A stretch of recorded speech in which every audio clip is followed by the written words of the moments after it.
Hello, really lovely to be with you today and welcome. I'll just start by introducing myself. So my name is Hannah and I work as an artist at Flying Fish Studio in Sheffield. So we're collaborating with Artcore over the next 5 weeks on a Thursday, 4:45 till 5:30 every week, apart from 1 week that we're missing because that's the half-term holidays. So for the first 3 weeks, we're going to be concentrating on life pebbles, and then workshop 4 and 5 we'll be doing clay dream catchers and clay monsters. So they'll be really fun.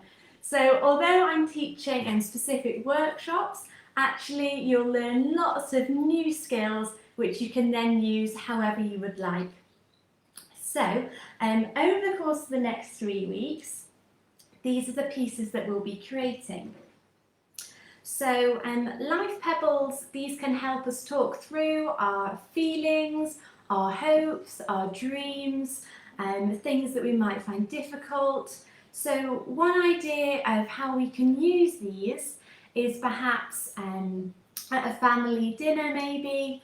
It might be that you have these in the middle of your table and you might like to each take it in turns to choose a life pebble that you've made. So for example, this one is the heart. We also have a candle, we have a sunrise, all sorts. Actually, these symbols you'll be making up yourself. So perhaps if I chose the heart, it might be that it's because I want to share something that I love. And I pop it in the hand. If it's the candle, maybe I want to share with my family something that I'm hopeful for. There's also one that I've done which is an eye with a tear, because sometimes things can be really sad and we might want to share that as well. So we'll be creating these over the next 3 weeks, and we're going to start today by making our pinch pot and the start of our clay pebbles. So it's a really nice way of opening up conversations. Of course, we'll be learning these skills together, and actually you can then go on to create whatever you'd like. So if this isn't something that you want to do, but you want to learn the skills and do something else with them, then that's absolutely fine. But I suggest maybe we do this for today and see how it goes, and either way you learn new skills and you can create other things too. So what we need for this is some clay. So I've got 1 kilogram of white clay here. This is air drying clay. If you don't have as much as this for this workshop, that's absolutely fine. This will do us for the next 5 workshops. We'll need about 1.5 kilograms, or maybe a bit less, for these next 5 workshops. So we'll need some clay. You'll also need your rolling pin. You'll need a pair of scissors, a knife. You'll want to fill a pot with some water. Sometimes when there are slight cracks in our clay, it's good to just get a bit of water and smooth it over. So if you've not got any water, then it would be good to just get a little bit of this. Don't worry as well if you need to pause the video at any time. So this is live, but if you have any questions at all afterwards, then do feel free just to chat. It's so lovely seeing lots of people chatting on the side there. I can see lots of messages that come up. Although we can't be together in person, hopefully this will be as close as we can get. So I'm super excited to be joining you in our workshops today. So we'll also need some cling film. Cling film is really important because at the end of our session we need to make sure our clay that we haven't used is really wrapped up tight, otherwise it will dry out. So that's why we have the cling film. We'll also want some baking paper or grease-proof paper. It may be like this light brown that I've got, or it may be that in your home you have some almost white translucent paper that's baking paper. So that'll prevent our clay from sticking. And then also I think it's really good to have a plastic bag to store our clay in at the end as well, again to prevent it from drying out. So this is what we'll need for today's workshop. Okay, so if you make sure, do wear clothes that don't mind if they get a little bit stained. So especially if you're using the terracotta brown clay, that can stain clothes. So can the whites, just a little bit less likely. So make sure you're wearing clothes. It doesn't matter if it gets mucky. And also a table, again the same thing. I'm not covering my table because it's the table in my studio. But if you're using like a kitchen table or something like that, I would cover it in some newspaper or some plastic. So what we're then going to do is we're going to get our greaseproof paper and we're going to lay it out. So we're going to be working on here today. The only reason you need your scissors is to open your packet of clay if it's not already open, if you haven't already experimented with it. So we're just going to cut along and open up our packet of clay. If you have any questions at all during our workshop, please do ask. If for some reason I don't see them, I go through all the comments at the end and I will answer every single one of them, and there is no such thing as a silly question. There really isn't. And it may be that I have the answer, it may be that I don't. We'll have to see. So now I've cut this open. So I've cut along the top and then I'm just going to cut along here. So like I briefly mentioned before, today we're going to be focusing on our pinch pot. It's called a pinch pot because we make it by pinching all around. And then we'll be making the shape of our clay pebbles as well. Might be that you even want to paint them gold as well next week. That would be really cool. Or we can leave them plain. So I'm opening this up now. And so I've got a 1 kilogram pack here, and I'm going to use about 1/4 of it. So if you've got like a plastic knife like me, rather than cutting it like this, if you cut straight down, it'll just mean that your knife is less likely to break. So I'm just cutting about 1/4. Just peeling that back. You might want to go through it a couple of times.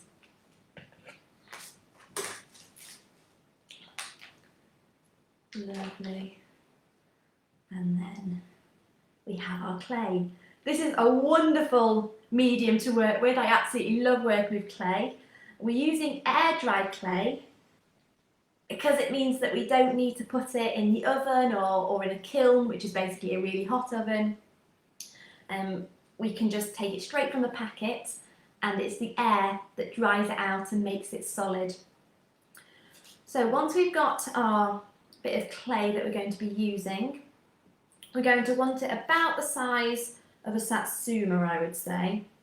So I'm going to take a little bit off. I'm going to use these for my pebbles. So make sure you've got about the amount of clay that you would say is about the size of a satsuma. Obviously satsumas are different sizes, so we're going to approximate here. Okay, so here is my piece here.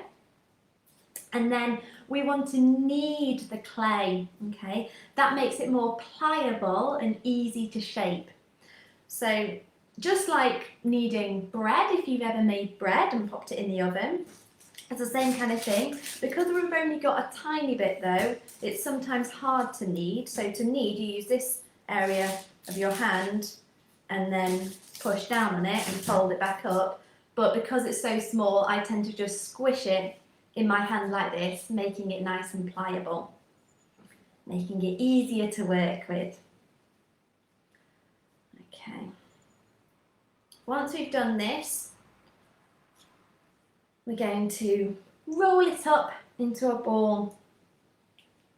So I'm using the palm of my hand for this, rolling it up. And then after I've got it like this, I'm just going to pop my thumb in the centre of my clay and just push down and make a dip. So it's going to look something like this. Okay, so I've made a dip here. Oh, lovely that you're joining us, Ananya. Anya and Daisy, lovely to see you. Great. And then what we're going to do is, just like any pinch pot, if you've made it before, our thumb, so I'm right-handed, so I'm using my right hand to do the pinching. I just find that a little bit easier, and I've popped the clay in my left hand. And what I'm doing is, with my thumb, that's staying on the inside, and then with my index finger, I'm pinching, or even two fingers, I'm pinching all the way around. I'm going to try and do this closer. So I'm doing a little pinch and I'm turning it. So I'm pinching and turning, pinching and turning, pinching and turning. So I'm going to keep doing that all the way around. Like I said, if you want me to slow down, or if you're having lots of fun, or if you just want to say hi, then do pop it in the comments. So I'm just going to be pinching and turning, pinching and turning. Now we want this to be really evenly, we want an even thickness. So we don't want any bits to be really, really thin, because then they'll break. We also don't want, well, we probably don't want it really thick, just because then it's going to be really unusually heavy. If you want it really heavy, then of course, by all means, but it will take longer to dry. So the drying time for this clay, so I'm just carrying on pinching and turning just a little bit at a time. The drying time is between a day and 3 days, depending on the size of the piece and the thickness. So make sure that any clay at the bottom as well, that's pinched up. So I'm just going around, pinch and turn, pinch and turn. That's how we do the pinch pots, pinch and turn. So I'm going around until I'm happy with it. Okay. Also, with air dry clay, obviously it's in the name, it's going to dry with the air. But luckily for us, it doesn't dry straight away. But it will start to dry if you are working on the same piece for a few hours. So we don't want to leave it out and then come back to it in a few hours. It will have already started to dry a little bit.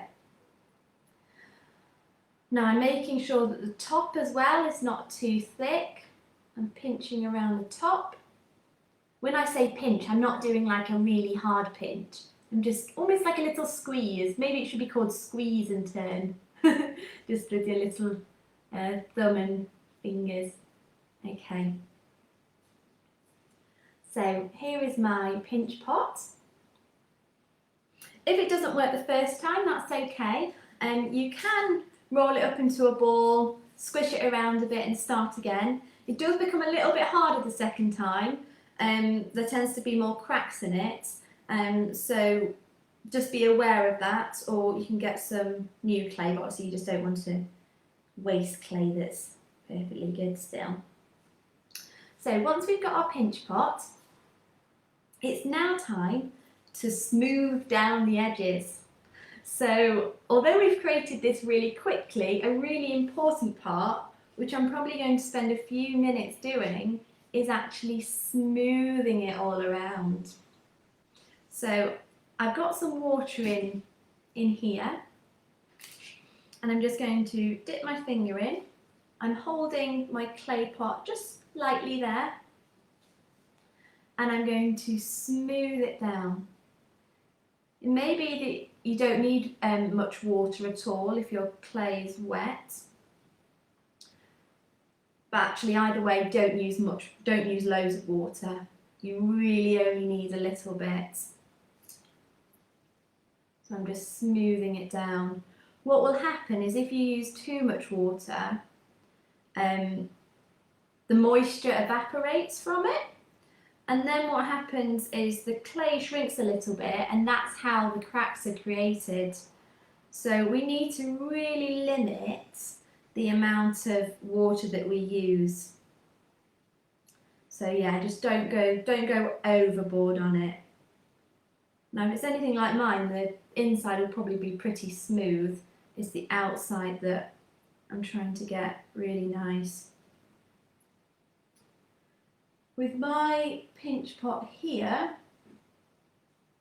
I decided not to paint mine with any colour. And if you don't paint it, it does mean that any, I would say imperfections, but imperfection isn't the right word because it's however you want it to be. So any cracks or any bits that you're not really wanting to show, do show if you've not painted it. So I'm going to be probably keeping mine plain, hence why I'm wanting to make sure it's really, really smooth. As with lots of art, it takes time to get it to how you want it to be. It requires a lot of patience, and I understand sometimes it can get a bit like, oh, but I want it done now. But it's all part of the process. I mean, what a beautiful, beautiful material to work with. It's just amazing. I'm just gently smoothing that out little by little.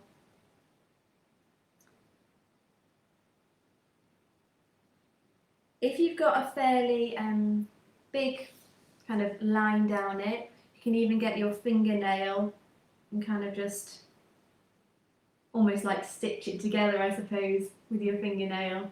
Just go over it and then smooth it down with the tip of your finger. I'm just going to keep going round like that, making sure it's smooth.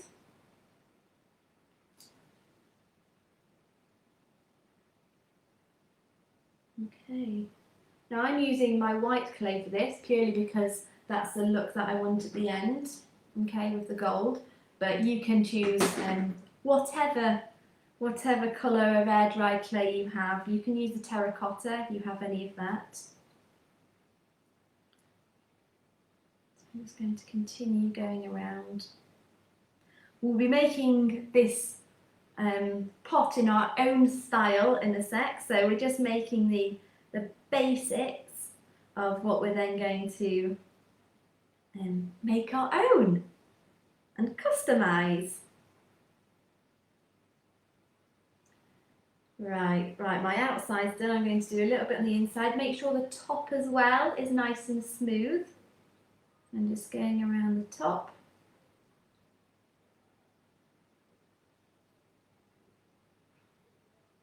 Okay. Once I'm happy with this, and it may be that you want to do it a little bit longer, but I realise some people might have finished, so I'm going to move on to the next stage.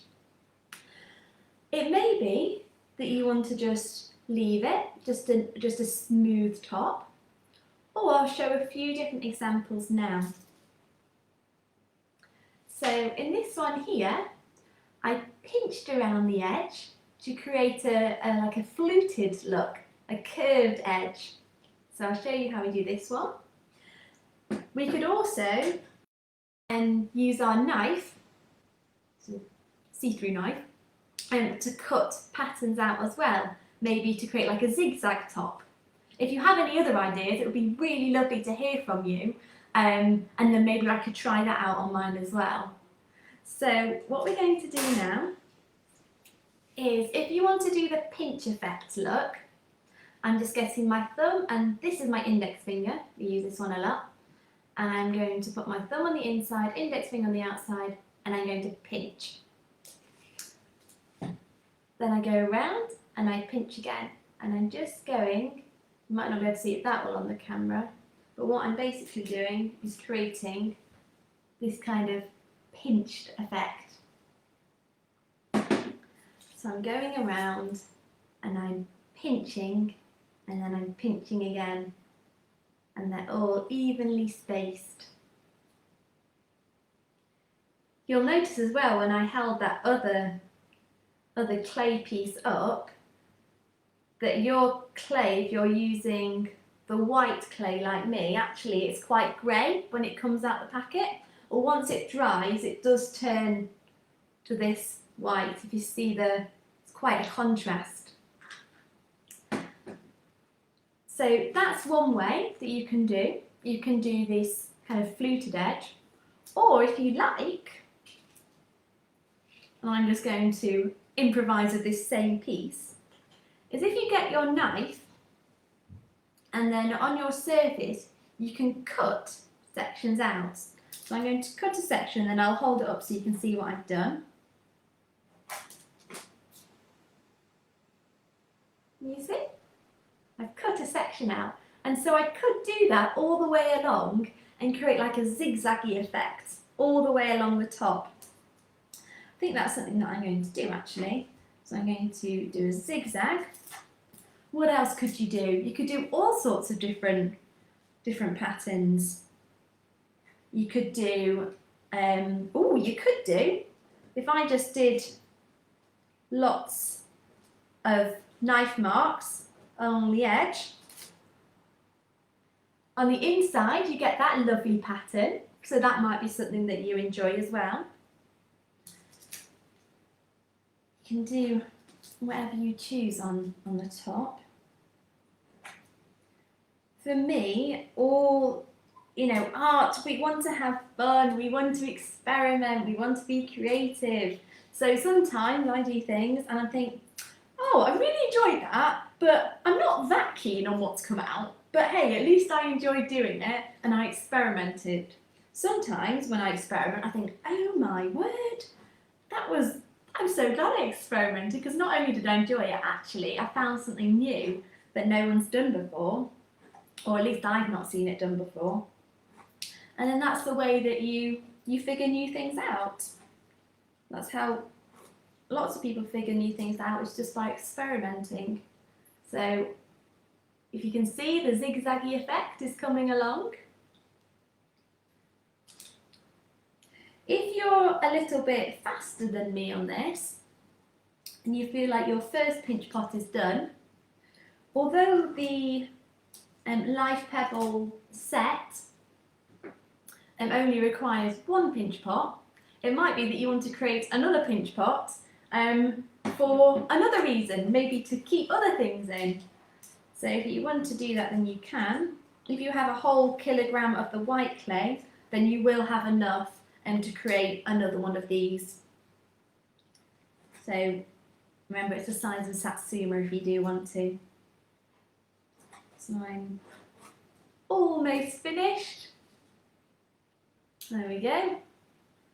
I haven't done this zigzaggy effect before until today. There we go.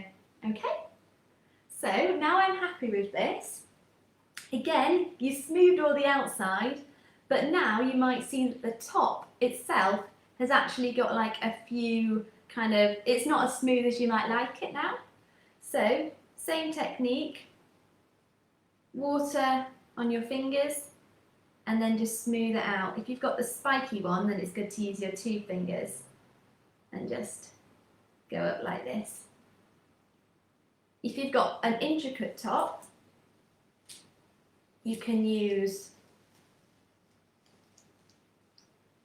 a cocktail stick.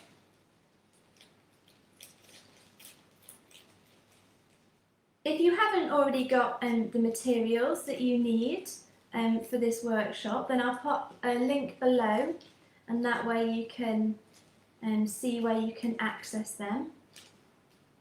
So I'll do that after this tutorial. And so what you can do is, with this cocktail stick, in those tiny bits that you can't quite access with your fingers, because my fingers are too big, what I'm going to do is I'm just going to just dab and create a really defined dip. Okay, so you can use your cocktail stick as part of the neatening up process. So I'm going to go all the way around, neatening that up.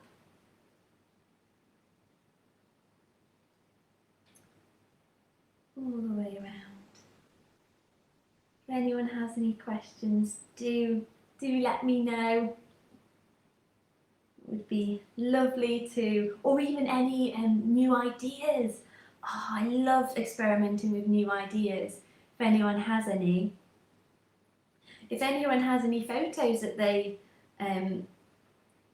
would like to share and their parents or carers are happy to share with me, then that would be really lovely to see new ideas.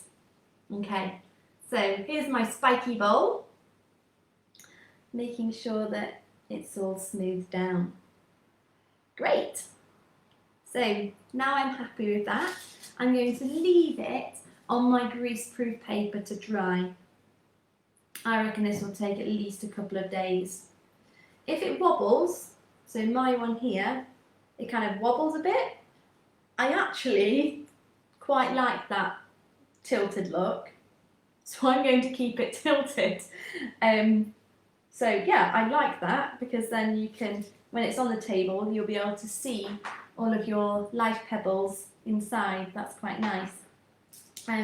But if you did want it to have a flat bottom, then you can just push down in the centre all around and then just make that bottom flat if that's what you want. So I'm going to leave my piece here just on some greaseproof paper. Okay. So we'll leave that for now, and we may come back to it depending on how much time we have and add a few little extra bits. Meanwhile, we'll go on to creating our pebbles. Now, these, I just love the shape of these pebbles. They're really nice to just hold, especially if you've made the thumb imprint. It'll mean that they're just really lovely. Like sometimes when you find rocks on a beach and then you just think, oh, that just fits perfectly in my thumb. So we're going to be creating some pebbles. And to do this, we're going to want some clay, probably about the same amount as before, maybe a little bit less, but about the same size as a satsuma. Going to knead it.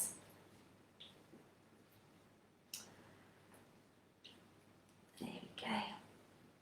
I could just spend ages just doing this, it just feels amazing. So I'm going to keep going until it's nice and soft in my hands and it's easier to shape. Okay, and then what I'm going to do is I'm going to take a little section. If we're going with fruits, let's go with fruit. So I'd probably say the size of a small cherry. That's what I'm going for. Okay, so I'm going to do about that size. You can experiment with the size as well. And if you have a look at the palm of your hand, you'll probably see that the clay has really kind of made any lines visible. So what we're going to do is we're going to pop the clay in the palm of our hand, and just like you have a thumbprint, your palm has got a really cool texture too. So it's not that with textures we can use ourselves as textures, and we don't have to find other things around. So I'm going to get my thumb and I'm going to push it into my clay. Okay? And I've created my first pebble. I'm then going to do that again. Now I'll be talking a little bit more about what you actually might like to put on your life pebbles next week in terms of the symbols, because it may be that whilst I did things like the heart to represent love and the tear to represent sad times, it may be that you want to do things like your cat. Maybe if it's something that you want to talk about at the dinner table is about your cat, then you might want to pop that stone in the middle. So really you can do whatever you like. So, but again, I'll talk more about that in our next workshop. But what I'm going to do is we're going to make probably about 10 of these, so that you have plenty of different ones, or maybe even 15. I'd say between 10 and 15 of these. They're only small, so they don't take up that much clay. So I'm rolling in the palm of my hand and then pushing it down with my thumb to flatten it. And you'll find, if you look at the back, you might see lots and lots of lines on it. The texture of your palm, it almost to me looks like the veins of a leaf. It's quite amazing really. And then your fingerprint is on the inside. So it's really personal pieces that you've made. So I'm going to do this a few more times.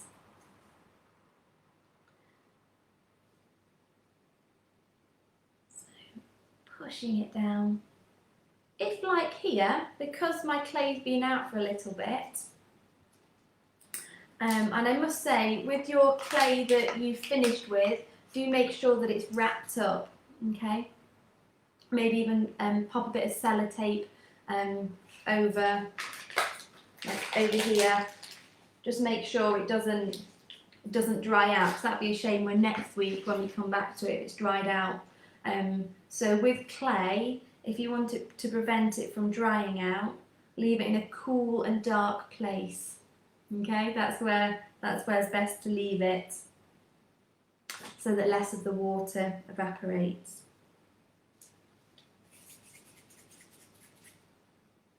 So I'm going to keep going, popping my thumb in there. Okay. So I've got 5. Don't know if you're a bit faster than me on this.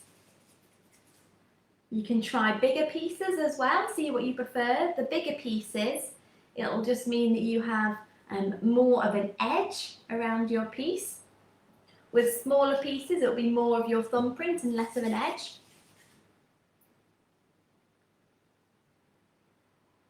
They'll also be thinner if you use less clay, so see what you prefer.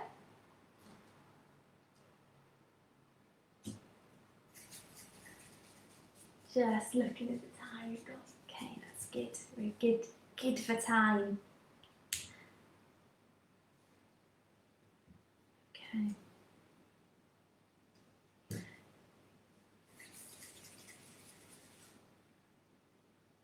It may be that, I mean, I've left mine plain, okay, but it might be that you want to add other textures on too.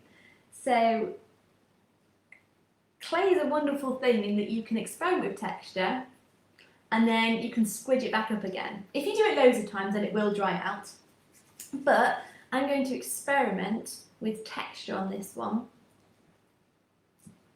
So with your knife or with a cocktail stick, you can experiment with different textures and you can add lots of detail to these stones. So it might be that, say with a cocktail stick, this is a great little tool, you can just pop little indents, little dots all the way around. See if you can see it at all, maybe just. So you can create lots of texture using this as well. So if I like that, I might go, okay, maybe on the back, I'm going to use these textures that I've created and use a cocktail stick. It might be that you prefer to leave it plain, but you can add texture as well. Okay, so I've added, can't quite see on that one actually. You can also add texture to your bowl. So it's great that we smoothed it out, but we can now add some texture. So it might be that you want to use your cocktail stick to maybe go around the edge and create lots of little indents in it. You can push it straight in, or you can use the side of your cocktail stick and create lines. So on each spike here, I'm pushing my cocktail stick in and it's making a little indent in there. What I would do is, because you spent a while creating this piece, if you don't want to do it straight on here, it may be a good idea to just get a practice bit of clay first.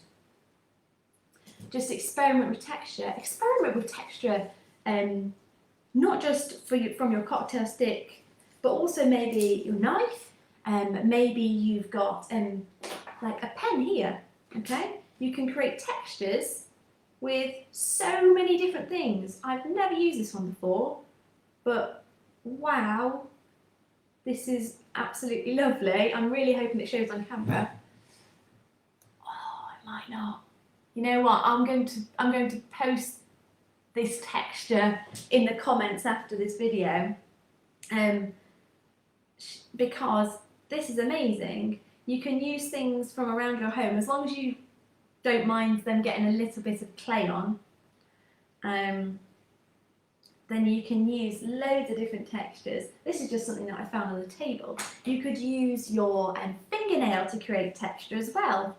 Say you want texture around the outside of your bowl, you can just use your fingernail to create texture as well. Now don't worry, your smoothing out process, it wasn't wasted.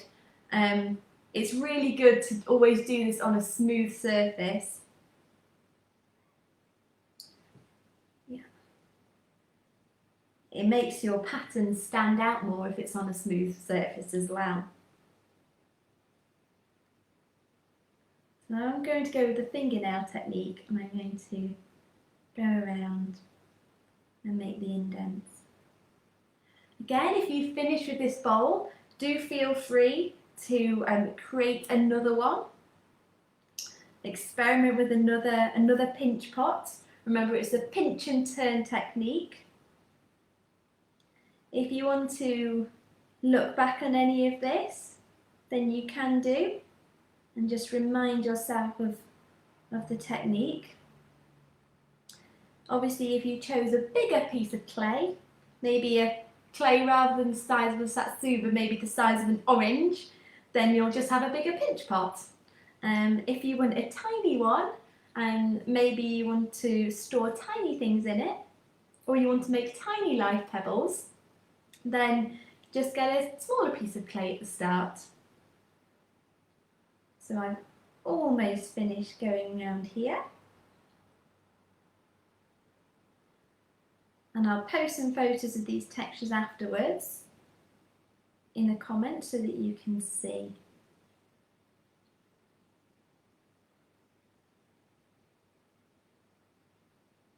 Okay, so now I'm happy with this texture. I'm just going to, before I leave it to dry, do make sure that everything is just how you want it, because after it's dry, it can't be changed. You can't wet it again and change it, not once it's totally dry. And then what we're going to do is we're just going to leave our piece on our greaseproof paper to dry. So these will be dry for next week, where we'll be illustrating our pebbles. And it's important that although we are going to be waiting a week till our next workshop, if it's something that, say a project that you do and then you want to paint it the next day but it's not dry, it might be tempting to use something like a hairdryer to dry it really quickly. The only trouble with that is that it will mean that cracks are more likely. So as far as possible, if you're able to just leave it to dry naturally in the air at room temperature, that does work better. Okay, so I'm going to leave these out. Any bits of clay that I haven't used, this is why we've got the cling film, because I'm just going to wrap it up in here, just so that the air doesn't get to it, because it's the air that dries it out, so we need to stop the air from getting to it. So wrap it up really, really tight. You can even add a little bit of water to it, just so that it's got a bit of moisture with it. Wrap it up really tight, and then again, just for extra protection from the air, you could pop it in a bag. It also just keeps it safe. Do the same with your clay here as well. If there are any gaps in it, do just sellotape it up, maybe even pop a piece of cling film around there. Make sure that doesn't dry out before next week. Okay, so that's the end of our first clay workshop. I hope you've enjoyed and you enjoy continuing experimenting. If you have any questions, do just let me know, either comment on here or my studio is Flying Fish Studio, and so you can contact me that way as well, and I'm more than happy to answer any questions that you have. Okay, I hope you've enjoyed, and I'll see you next week, same time, 4:45, for the next part of our Life Pebbles workshop. Okay, thank you very much. Bye.